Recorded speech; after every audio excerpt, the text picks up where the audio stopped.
Hello everyone and welcome to Sinful Gaming. I hope you're all doing well, I hope you're all staying safe, and most of all, I hope you're all fighting that war against the grey.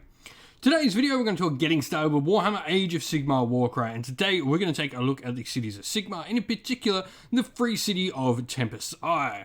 In this video we're going to go through talk about what makes Tempest Eye special, all the special rules that we can use for it, and then we'll take a look at some units we can use to start our Tempest Eye collection with. We'll then move on and have a look at some other units we can use to expand upon these initial purchases in our Tempest Eye warband, while finally finishing off the video with a little sample warband of 1,000 renown for you to use as some inspiration for creating your own Tempest Eye warband for Warhammer Age of Sigmar Warcry. So with all of that said, you can get these rules for Tempest Eye warbands and indeed for all the cities of Sigmar and many other warbands free on warhammercommunity.com. You can find these in the download section of the website, and if you go under the Warcry header from that, you'll find all of these free to download. Now, Cities of Sigmar are an interesting faction in Warcry. They have a communal pool of miniatures that they share. All the cities can use Free Guild Guard, Wildwood Rangers, Wild Riders and Demigryph Knights, but it depends on what city you pick, depends on what abilities you get, which will make certain units better than each other. This does of course mean that you can freely move your warband around into different cities and see which ones work for you, but it is something really nice to have with the warband. Now, Tempest Eye in particular favours troops that are fast moving. There's a lot of movement shenanigans and abilities to disengage and make extra moves within Tempest Eye, and light cavalry units are especially good. Most of them are having the agile rune mark. Anything that has that is really going to be quite effective in Tempest Eye. You've got actually two reactions here. First of all, you have a reaction for just in general Hello Heart, which it will allow you to make some bonus moves. And then you've also got a bonus reaction here for your heroes, which will allow you to get some extra wild dice on the table. But where do we go to begin with our warband? And I think the first place to start for me with a Tempest Eye warband is Sisters of the Thorn. So, Sisters of the Thorn are a really interesting unit. You're going to get some cavalry archers with, cavalry javelin throwers, rather, is probably more a correct thing. 18 wounds, 2 shots, strength 3, 1/4 on the damage. But really, it's all about the Handmaiden of the Thorn in here for me. She's going to have the Mystic Rune Mark, which is going to allow you to get the quad Summon Eagle Strike, which is pretty nice. You pick a visible enemy fighter and roll a number of dice equal to the value of this ability. For each roll of a 4+, you allocate 3 damage points to that fighter. In addition, until the end of the battle round, halve the move characteristic of that fighter. So this can be really good. If you get something low on the value, you can potentially be, hampering your opponent with their movement debuffed. And of course, you've got Tempest Eye, so you've got plenty of movement buffs. Or you could potentially just outright do some serious damage if you get a nice high value quad there. On top of that, it's a leader rune mark model. You've got some other cool abilities. 3 shots at strength 3, 2/4 on the damage with her ranged attack is really nice as well. Now, to go alongside this model, we have the Free Guild Outriders. For me, Free Guild Outriders are a really fun unit to play around with. You've got a couple of different options within the box set as well, and we'll talk about the others in just a second, but Outriders are going to put out some decent shots. You've got 3 shots at strength 4, which is really nice, and 1/3 on the damage at range. You've got the Agile Rune Mark there, which is really nice, 18 wounds and a toughness of 3.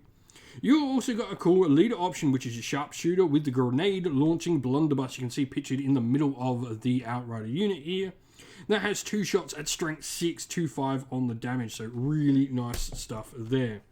This is really cool because this means you can use some of your nice abilities to really get that extra sort of movement, whether that be from, say, the Swift as the Wind triple, where until the end of the battle round, add the value of this ability to the move characteristic of friendly fighters within 6 inch of that leader unit that can use this, or you can indeed use like rapid redeployment and stuff like that as well.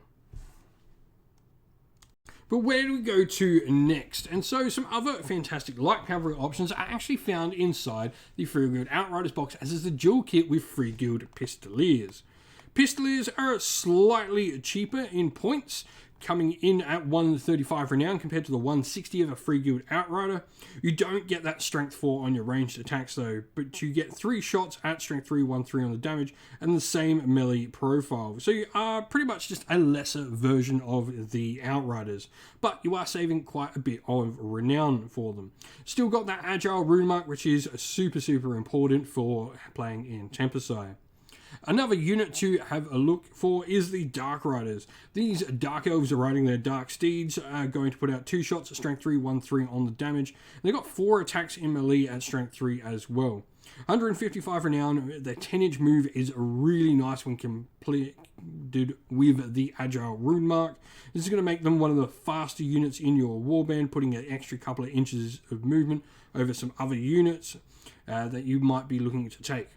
Now, if we're looking at other units that potentially are going to be useful alongside, I really like the Gyrocopter and the Gyro Bomber in the warband. Now, neither of these has the Agile Rune Mark, but they do have the Flyer keyword, so they can be super maneuverable for us.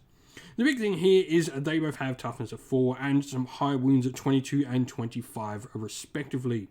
They're going to punch out some decent combat stats as well, with strength 4 on the Gyrocopter or strength 5 in melee for the Gyro Bomber as it drops bombs on its opponents. Both of these can be really useful pieces to add into your force as some nice sort of hard-hitting, fast-moving pieces. Remembering though that flying units can't pick up treasure in the new edition of Warcry, so that is something to consider. These will be expensive at around 200 renown plus each. And so here we have our sample warband for you, obviously playing in Tempest Eye. Now our leader is going to be the sharpshooter with grenade launching blunderbuss. I think having that strength 6 shots in the warband is just going to be incredibly important. Now we're combining that with a Handmaiden of the Thorn here, which is going to give us just some extra little ability here, meaning we're going to get, that Eagle Strike quad. We're going to be able to use the quad for our warband. Fighter-wise, we've gone with 2 Dark Riders. We've got the spare points in there, so we went with the 2 Dark Riders. Just being able to do that little bit extra in combat could be really useful. A Pistolier and an Outrider complete our warband of all cavalry. Cavalry certainly got some nice new buffs in the new edition of Warcry. Now being able to traverse up steps and stuff is really important and will help the warband, especially in games. And they're pretty good at carrying treasure as well. The -2 movement doesn't really care when you've got fast-moving cavalry on the table. 116 wounds is slightly, ever so slightly, below average for wounds. But what do you think of Tempest Eye in Warcry? Let us know down in the comments below what you figure out you're going to be playing with in your Tempest Eye warband. That's the end of the video, everyone. Thank you all for watching. We hope you enjoyed it. If you did, please don't forget to leave a like and subscribe to the channel if you haven't already. Also, drop us a comment down below in the comments section and let us know what you enjoyed about the video and what you'd like to see more of on the channel. If you'd like to come chat more with me and other members of our little community here we have at Sinful Gaming, you can do so on our Discord server, which is linked in the video's description. Also linked in the video's description is our Patreon and YouTube members, where you can go to help support the channel and allow us to keep doing what we're doing. As a special thank you to our Patreons and YouTube members, we'd like to give them all a shout out. So thank you to our Patreons: Christian Weir, Soren, Greenskins Gaming, Kenny Lauer, Outer on Shot First, Andrew Bowen, Nathan Fee, The Rising Ape, Q Dynamic, Anthony B, JJ Austrian, Average Wargamer, Domir, Mark Harvey, James Cater, Derek, and Giappy390. And to our YouTube members: Greenroots Gaming, Kenton Young, Ronya, Lock Lorick, The Johnny84, David Ellsworth, Wolfric Nick, Broken Chef, Ariana Edwards, Revenar, Pink Nico Fire, Robin Mankiller, and Monty's Tabletop Terrain. And lastly, a special thanks to Lady Witchfox Art, who does all the amazing artwork you see on the channel. Thank you all for watching. Once again, stay safe, stay well, and most of all, keep fighting that war against the grey. Ciao for now, everyone.